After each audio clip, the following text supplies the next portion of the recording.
2018 GSL Season 2 Codes Overgrowth. We back at the GSL. INnoVation versus Rogue is coming up next. By the way, Deer beat Sue. What? No, I mean, Deer has quite a winning record against Sue, actually, and if he brings good play, well, Listen, look, Sue's just setting up to get out second again. Okay, let's not fool ourselves. Well, with that loss, I actually don't think Sue's going to be able to make it out of this group. How dare you? Yeah, I could see him winning the group, but like losing that first match to Deer was pretty brutal. Not that Sue's playing particularly poorly today. Anyone can lose that charge level in at any time. That was a good choice by Deer to pull that out at that point in time. For sure. It's not bad at all. Anyways, INnoVation here. Probably the most accomplished player, really. Most steady player over time. One of the greatest Terrans. Second fiddle to Maru right now, so we need to see a good season of INnoVation if he wants to take back that top He's round. coming here to reassert himself as the most dominant Terran player, but he's going up against Rogue, who has possibly been on the biggest hot streak since MVP. I think it's actually bigger. If you actually look at the stats behind it, like Rogue is, this is the most dominating we've ever had anyone ever, is what Rogue has been on. I think if he wins his GSL, I don't know that he can be matched. I mean, what's funny about I think already probably our can't, group, but you're right. What's funny about this group is we have Sue, who, what is it, like 6 times now, has almost won a GSL. Yeah. Sue could have been the most dominant player ever. And in some ways, nobody can really match Sue because nobody's been in that many GSL Codes finals. But Rogue has won pretty much everything that's happened in like the last 6 months. Yeah. Rogue, it's so dominating. Like, I've thrown out the word bonjour. People think I'm joking, but I think if you compare what he did in that period of time and compare to all the other people that were ever called bonjour, yeah, I think that you can probably see what I mean. Anyways, Rogue versus INnoVation, this is going to be good. It's going to be sick, man. All right, we're going into game 1.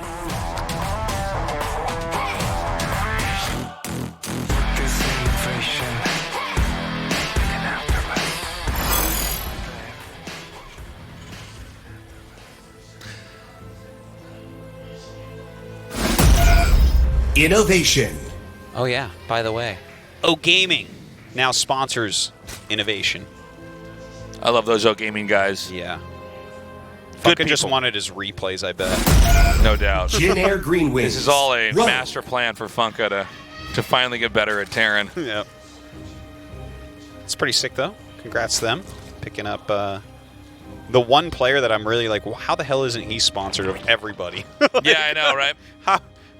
How is Rogue sponsored? There's a reason why we put him in a blazer in the group selection. Jeez. No team jersey at that point in time. So, INnoVation versus Rogue. This is kind of interesting because INnoVation's late game was a bit lacking. He's not very good at Raven Ghost right now. But now Raven Ghost is kind of gone. You got to keep more aggressive. Welcome to the studio. Tons of people showing up. We got a lot of nerds down here today, guys. Thanks for coming down. I think that I know it's a beautiful sunny day outside, but I want you to know you made the right choice coming into our nerd cave and watching some StarCraft. Well, truly the sun shines brightest in here. But yeah, INnoVation's late game TVZ has been a little bit lacking, but what we saw from Maru and what seems to be the case now that Ravens are not just broken, I think it's quite likely that we'll see more of that mid-game aggression, a bit more, right? The Marauders quite a bit better, so we can utilize that, and maybe a bit more action here. It's been really cool to see the evolution of Rogue because Rogue was, I mean, we always knew he was a good player, but he's been like up and down, for a long time. Sure. He had some of the best games we've ever seen, especially late game, which is what was even more remarkable about it. And then he had a lot of flubs. And especially like SSL Pro League. League days, it was he had ups and downs, and I remember obviously with him being a member of Jin Air Green Wings, I always thought it's interesting. You can tell he's good, but he doesn't seem like as refined as like Maru or SOS. And then it happened slowly, but then it kept picking up. Suddenly he started every game he would dominate. Yeah, I think it happened right when we saw him actually lose to Sue. Remember there was this one game that was entirely Oh, hinged yeah, on like yeah. one Baneling connecting, but there was like one Yes. Zergling blocking it. And Sue got second place, and Rogue definitely could have won that season. Yeah, and that was when he was looking his best. Yeah, that was like right before. Like if that one Zergling hadn't gotten into position, maybe he wins a GSL there. And But it only continues. delayed him by one tournament win. Yes. Because after that, he went on a killing spree. It's very true. And he just dominated every tournament. And it's especially interesting because we've seen him coming for so long. Like, Yeah. there was a point in time where Sulky was the best Zerg in the world, and this little Zerg named Savage was starting to look near Sulky level, and that, of course, was Rogue. Like, he qualified for, like, an IM Katowice in, like, what, 2014 or something, and, like, he actually, like, won a Korean qualifier or got second place to Sulky in it. I can't quite remember, but, like, he was already kind of showing, like, hey, I have hints of the ultimate skill. And, I mean, you look at his accomplishments as of late, the Shanghai victory, the Super Tournament victory, the BlizzCon victory, the Katowice victory. It's insanity. This guy is just unreal good. It's funny, too, because sometimes we have players that, like, let's take Deer for an example. Deer came out of nowhere, dominated, and is kind of chasing the ghost of those accomplishments. Yeah. You know, he's trying to reassert himself. He once, at one point in time, was the scariest player in the world, but he was like a firework. Went off. It was great, and now he's trying to chase that. But Rogue is like a kind of like a tale of a lot of hard work. Yeah. You know, and you just continuously see him improve. And I don't know if he's going to be stopped, to be honest. Well, he might be stopped this game. Because what I'm looking at right here, okay, INnoVation is brilliantly masking his play. Right now, Rogue thinks that this is a 1-1-1, or a 2-1-1 rather, the 2 medevac stim timing push. Yeah, and instead, and he's made a ton of queens. Coming out right now. He's gotten a carapace and all this stuff, right? But instead, INnoVation has gone for a bunch of Hellions that he didn't see until it moved out, and he's gone into 3 racks rather quickly with double eBay here now. So. INnoVation really super masks this build. I'm interested to see what he's going to do with it. This is also not really like INnoVation, by the way. Yeah. He's generally a little bit more straightforward.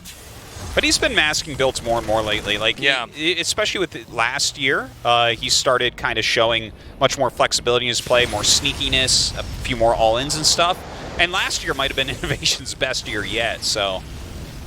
seeing that continue here now against Rogue, and Rogue is the type of player you need stuff like this, because if you get to the late game, these two play a supreme late game TVZ, Rogue will win that. So INnoVation's, he's got to get something done here, and I mean, we see what he's up to. He's got a ton of bio units. This is a late layer as well coming out of Rogue. Powering pretty hard here. So the third base has been acquired here by INnoVation. Rogue is just now taking his 4th in the far upper right. You know, we talk about this on this map a lot, but it has to be pointed out, especially in this matchup specifically. But, you know, top of the map, there's 4 bases, 4 places to mine from. Bottom of that, 4 bases. And then there's this middle area where there's 3 bases, basically given to each side. We never really see one player expand to the other player's side of the map. At least it hasn't happened yet. So it's a good rule to follow. But the fact that we're going to have what looks like it could be a long game unless Rogue, like, you know, it gets pushed and run over. It could be a situation where we end up in a super late game when they're fighting over the middle of the map. Whoa! Definitely misclick there.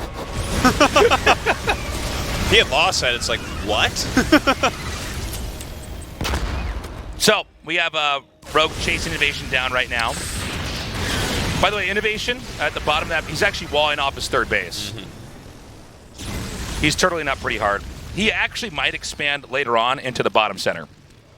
That's how a lot of times see Terrence do it. They kind of push out from there. I think you're right. That's where his 4th base will probably be. He's trying to remove some creep now. Obviously, it's really hard with this many queens out, considering he thought it was going to be a 2-on-1. But he's been making siege tanks kind of nonstop, starting to add in some marauders as well, getting his 2-2. I don't, like... I'm very interested because this was such a purposeful hiding of his build, and Rogue reacted the way that I think INnoVation had planned, but I don't see what, like, when he had those Hellions still alive, I was like, oh, maybe it's just like a lot of Hellbats and a big macro push. Yeah. But looking at this, like, Rogue's upgrades are on par, approximately, and, like, he's going to... I don't know. This isn't really enough siege tanks, I don't think. Is he going to get anything done? Well, let's see. This is a good angle, at least, to come into. Yeah, for sure that. And honestly, with a connection like that, yeah, he might actually be fine. I think he actually might be able to take this base out. Let's see, though. Right now, Rogue's making a lot more banelings. Now, INnoVation was pretty conservative with this push. His siege tanks are way far back. Yeah. Like, he was not pushing the issue, and he might be able to fish out more of Rogue's army. This actually might work. The thing is, we just got to see if the banelings connect. Okay, now he's unsieging. This would be an ample moment to attack. Yeah, but he setting doesn't. him up in a way better position. Okay, yeah, so this is going to be a lot harder now for Rogue. Now, this is such an important part. When you're on Lingbane Hydra, you can't be losing your 4th base. That's how Terran wins. Right, yeah. Well, that's the whole goal of this push here. The Baneling's connecting with siege tanks actually quite a bit. The Hydra's getting right up on top of these tanks as well, and Rogue has really enough here to just push it back, even with the reinforcements coming up. I think the big question, though, is the next push here from Terran. Actually, you know what? He has enough Hydras. Yeah. I'll just correct myself right there. I thought there'd be a little bit more reinforcements coming up, but, you know, Rogue is just a guy who has, like, a lot of stuff. Yeah. I mean, it was kind of straightforward. Some mind games in the beginning that didn't really do anything. He didn't kill the 4th. That's a critical moment right now. You see that as soon as this was held, Infestation Pit goes down, so we're going to have Rogue rush up right now into his Hive Tech. We'll see what he goes for. I would imagine it's going to be Broods. But now a lot of Lingbane Hydra, decent creep spread all around, and INnoVation just going to try to drop while expanding. Yeah, actually, this is going to get pretty interesting here, because it looks like Rogue wants to pounce on that center base, but INnoVation is going to drop up here first. This could actually delay Rogue enough. We need to see him get a pickup here. All right, forces him up. Oh, he's got to be careful about these medevacs. Doesn't want to be losing those to Hydras. Backs up for the time being. He's on 4 bases now. Rogue is taking his 5th. And INnoVation's macro continues to push forward. He's getting his 2nd factory right now. That's a little bit late for a 2nd factory, it feels like to me, but... Yeah, and I think it's going to play a bigger role here when we have this 4th base get attacked. We could also... Yeah, like, you need a lot I of siege tanks against this. Yeah, I believe Rogue is just going to try to run over this 4th base. It doesn't seem like he wants to set up. It. Yeah, I think so. Well, I think he's also zoning himself out of being into one of these late game situations. So he's going to attack down here. Yeah, look at this. There's only 2 siege tanks, so enough Banelings come in that Planetary can't live. Yeah, this is 100% going to go down. Look at that. He gets a ton of SCVs, too. He doesn't even... Sometimes you see people just kill the Planetary with Banelings, but he forced the SCVs away with the Banes, killed it with the Hydras, and then killed the SCVs with the Banes. So that was, like, pretty darn good. But now you know INnoVation must do something. Like, he probably just has to do a massive counterattack. Yeah, he has to do something to equalize this, or this game is going to end. And I think as long as Rogue has enough Banelings, he will hold it. That's usually what it comes down to. Do you have enough Banelings? Oh, hold on a second. Actually, this drop coming up here. Well, I mean, he's forcing a lack of mining there for a moment. Some siege tanks coming up. Those Marauders in the front, trying to tank a little bit of damage. Oh, God. Just enough units from Rogue. I think, Rogue just always has enough. He's one of these guys where he's like, I've just got more stuff than you get out, man. You know? Well, that's normally INnoVation. But a couple attacks, I guess, went wrong. Yeah. But it's interesting to see INnoVation in a situation like this. You know what I'm saying? Yeah. So he's forced to pick up there. Right now it's Rogue on 5 bases. INnoVation trying to reclaim that 4th base. INnoVation a lot of jeopardy right now. I will say his macro is still pretty impressive considering everything that's gone down here. All right. So he sealed off that part of the map. Well, a big moment's coming up for INnoVation here. 3-3 just finished up, right? Yeah. So there's still definitely a shot. He's making some Marauders. Marauders are a bit better now against everything with that single attack. And he's got, you know, a couple upgrade lead over the Zerglings and a 3 upgrade lead over Hydras. So, I mean, there's still some fighting potential here for sure, even though his supply is a bit down. Yeah, INnoVation's definitely surviving this. I think actually his best bet might be to try to drag this game out, to be honest. Okay, now hold on. Rogue's going to try to come in here and close it. All right, well, that is a lot of units from Rogue just rolling in with these Banelings. The siege tanks, that back one, not quite sieged up. Actually, some pretty good micro here from INnoVation, I have to be honest. Very well done. Oh, okay, he gets it. That's such an important moment. That was almost not broken. So, yeah, it was actually kind of a nail-biter, man. Like, the thing is for Rogue, all he has to do is keep doing the same thing over and over again. Yeah. You know? INnoVation is losing, like, a lot of army each time in his fourth base. And it's like, well... and workers, and then a lot, you know... Yeah. It's going to start adding up. And the thing is, each sequence this happens, it should get easier for Rogue to pull it off. Again, INnoVation's doing a pretty damn good job hanging on here. I'm sorry, there are a bunch of SCVs moving somewhere weird. Do you see this on the minimap? Oh, he's lifting his main. Okay, got it. A new fourth. That makes sense. Doesn't really have the money to buy another so command center. This is how broke INnoVation is right now. He has one thing going for him, though. He actually has a good army still. He hasn't lost a bunch of medevacs. Yep. Yeah, he's still got that 2 to 3 upgrade advantage over all of Rogue's units. So let's see what he can do here. Oh, dude. That's a lot of units. Okay, so this is just... this is a lot. Now, that wasn't the most cost-efficient way to trade, but it doesn't really matter, and that's how you close a game out like that. Okay, so GG. Rogue takes game 1. And I feel like Rogue showed something that we were talking about a bit in Game 2 of Sue vs. Deer, where it's like he killed the technicality in INnoVation's army, right? So he's incrementing out tanks again and things like that. Yeah. So Rogue just keeps on remaking Lingbane Hydra. If you are actually whittling down your opponent's important units, you can just kind of stay on this unit composition because you have this gigantic tempo advantage. You're whittling them down. Like, what beats Lingbane Hydra is more sophisticated armies. So what's cool about that game is we saw how Rogue got the advantage. It's actually quite different from the Deer Sue thing, like in, for instance, Game 2 especially, where like Sue had the advantage and then just didn't follow the correct steps to close it. Well, the way it would have been similar is if after he had killed the main army, he just went into Lords or something. Yeah. Right? And then it's like INnoVation's already making Marauder tanks, so it's like, not exactly. Well, the way that Rogue handled that, he didn't get a more advanced tech. He just said, okay, if I keep wiping out the fourth base, that's all I have to do. And that's exactly what he did. And again, each time you take out that fourth base, it should be easier than the time before. You just got to keep that ball rolling. He did it. Let's see what happens in Game 2.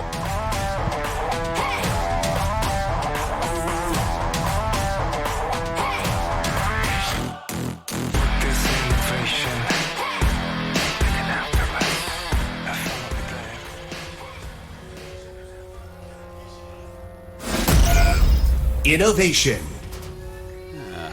Eastwatch. It's map number 2 here. INnoVation's pick. Good map for him, by the way.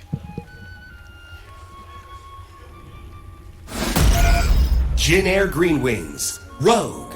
So, the reason why Eastwatch is a pretty good map for INnoVation,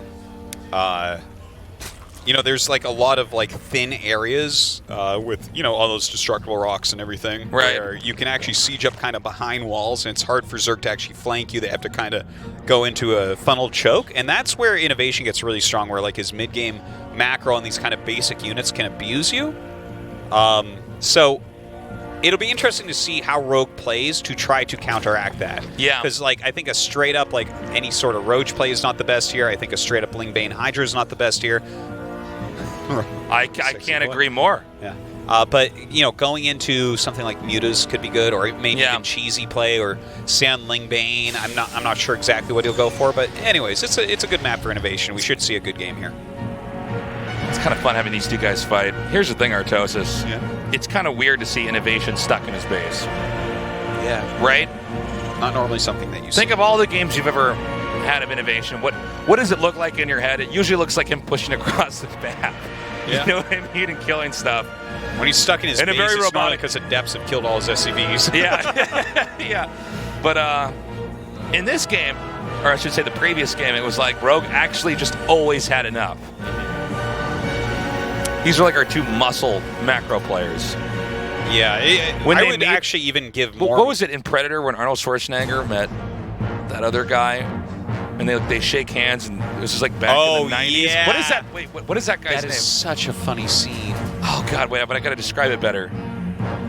It's really good. They're just like showing each other muscles. Yeah, and, they like shake hands and they're like Yeah. flexing their arms and stuff. Guys, just that was back in the 90s where like a real man was like way too muscly and had no hair on his body yeah. and no sleeves on his shirts. What are you talking about? Back in the 90s is still that way, Tasteless. I'm sorry. What am I talking about? But yeah, these guys are just like powerhouse macro players. But it's crazy to actually see INnoVation Buxton like that. Well, I think that a part of that was strategic play because actual mechanic-wise, I like INnoVation over Rogue slightly.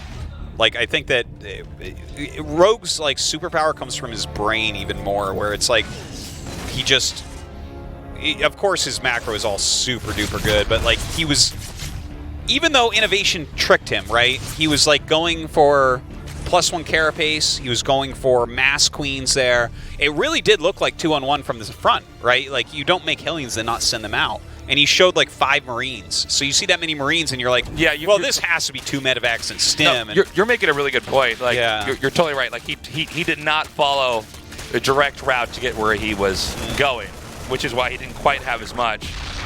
But I feel like overall Rogue's better at that than INnoVation is. At which part? At disguising something and still having enough at the end. Oh, okay, yeah. Even if like the trick or the hidden tech doesn't work, he still tends to have enough later on. If INnoVation wanted Rogue to do exactly what he did, which it seems like he did because that's how you counter that type of play, what was like the game plan from INnoVation? Like, you know what I mean? Like, I don't know, because nothing really worked out. What do you mean?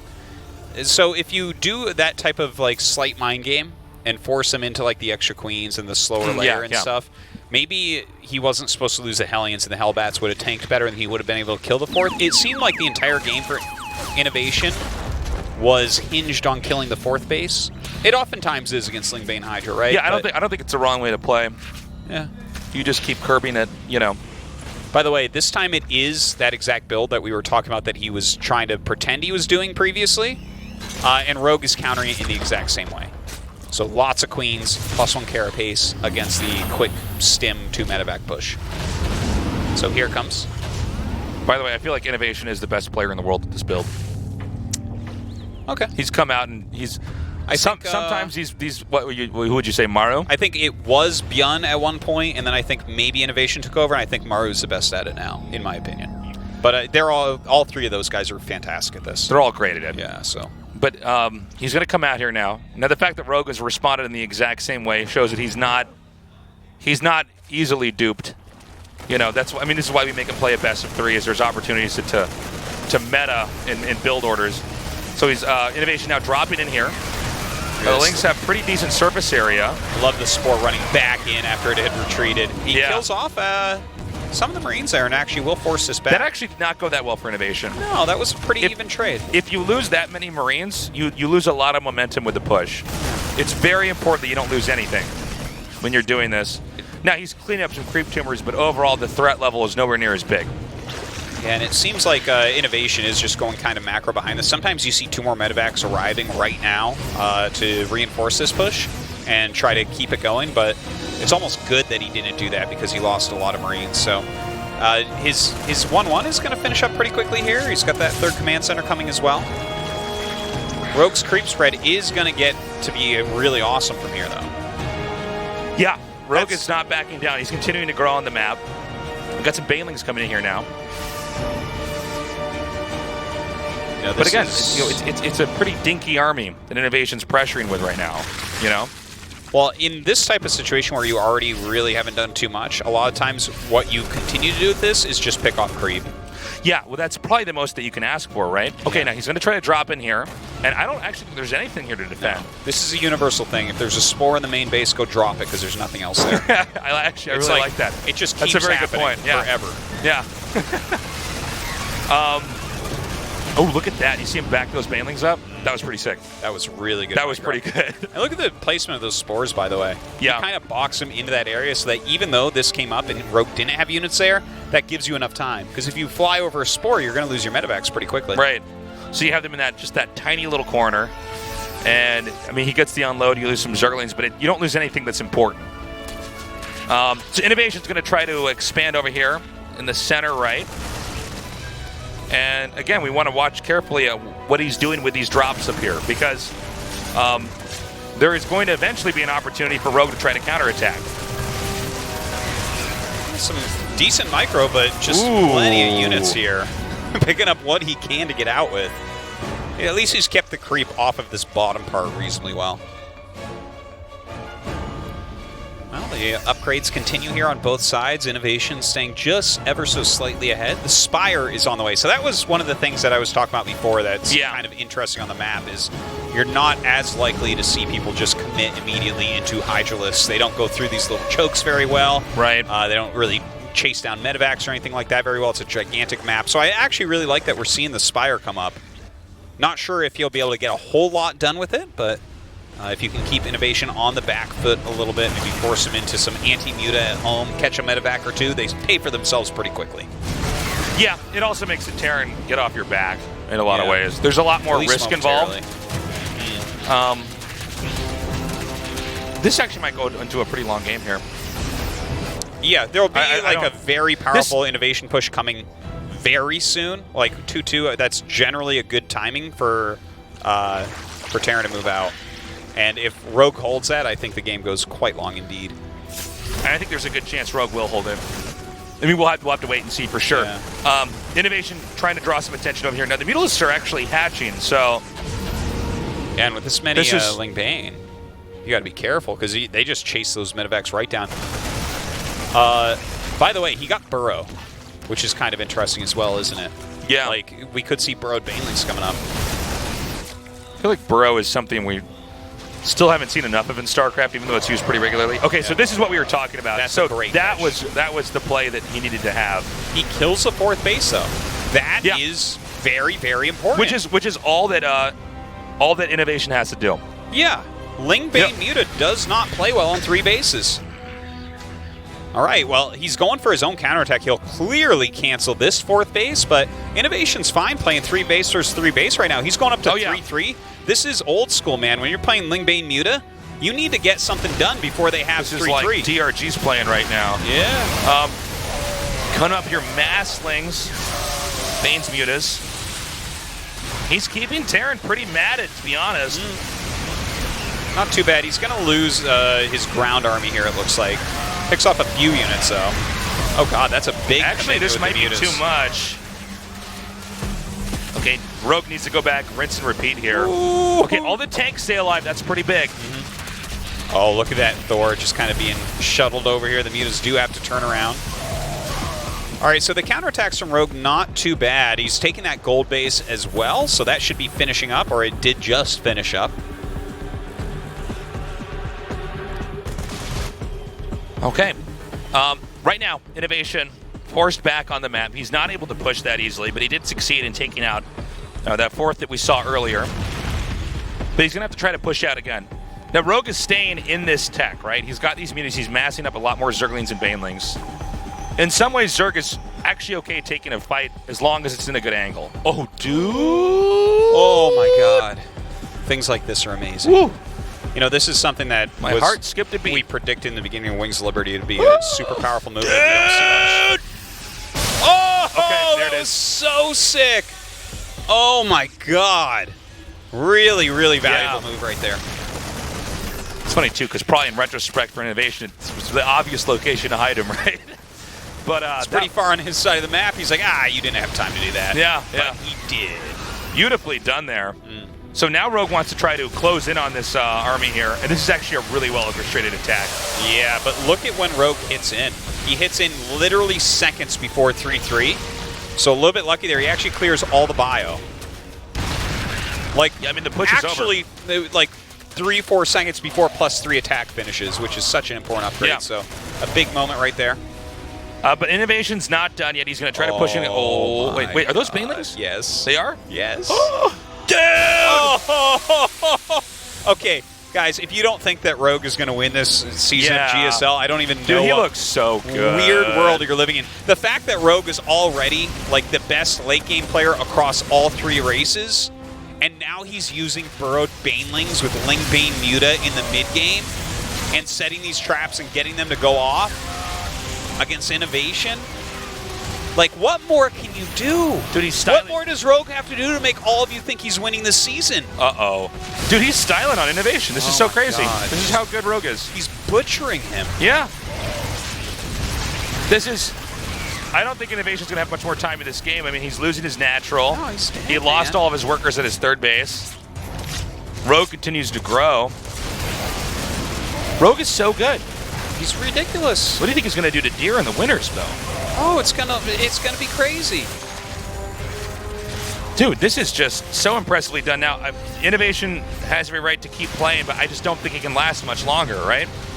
I mean, Well, he's down INnoVation to 18 3-3. workers. He has 3-3. He has 12 medevacs. So he Yeah, actually that's true. still, to be fair, like we're has talking so much about how well Rogue is doing. INnoVation has some tools to try to utilize here. Like 3-3 upgrades are no joke. 12 medevacs are no joke. Problem is, economically, he can't. Whatever he has now, like what we're looking at right here, Basically he it's- has to make that work. Yeah. That's like, you have to assume that's basically all he has. And I think if Rogue just makes Banelings, and he can put a blindfold on and just tell him to attack anywhere, he should win the game. That's what he's trying. So INnoVation's trying to push But in he's here. catching them as they're coming out, man. Look at that. Those Banelings doing... Okay, not bad at all. Let's see if he can make it work. Here comes the next wave. More Banes. Getting under that Liberator. Good splitting from INnoVation. Look at INnoVation try to pull this one together. Yeah, but it's getting smaller and smaller is the problem. Yeah. In fact, I don't even know if you need Banelings anymore. Well, these are 3-3 Marines. Look at them go. Look at those mutas, man. They're like, we'll kill a Marine. 4 mutas die to kill a Marine. I think this is about to. Seriously, yeah, I mean, it should. He crippled INnoVation enough. It goes to show you that this could have been a lot worse for Rogue had he not done so much damage early on, Well, he probably would have just straight died. Like, look at this. INnoVation, he's trying to fight so hard with tiny amounts of units. If he just had, like, 10 more Marines, he could kill this army. Yeah. So I think this game is slowly fizzling out here. Yeah. Yeah, I mean, basically, yep, that's it. GG. Okay, I was wondering if that was going to come. All right, so Rogue takes it 2-0 and goes on to the winner's match. And that means we have Rogue versus Deer, not the winner's match I think most of us were expecting. Well, a couple practice partners, too, so Deer really knows how Rogue plays. And these if Rogue guys are is best playing with friends. Deer, it means that Deer knows how to play against him, right? It's the battle He of knows friends, what he's weak Artosis. about. Yeah. Friend wars. But unfortunately, in this case, Rogue is Artosis and Deer is just little old Tasis, man. This is going to be really interesting because these guys specifically practice together a lot. I don't think Rogue actually expected Deer to maybe get to the winners. Probably not. So I don't know what this series is going to look like. Anyways, guys, we're going to a short break. We come back. Deer versus Rogue. Stay tuned.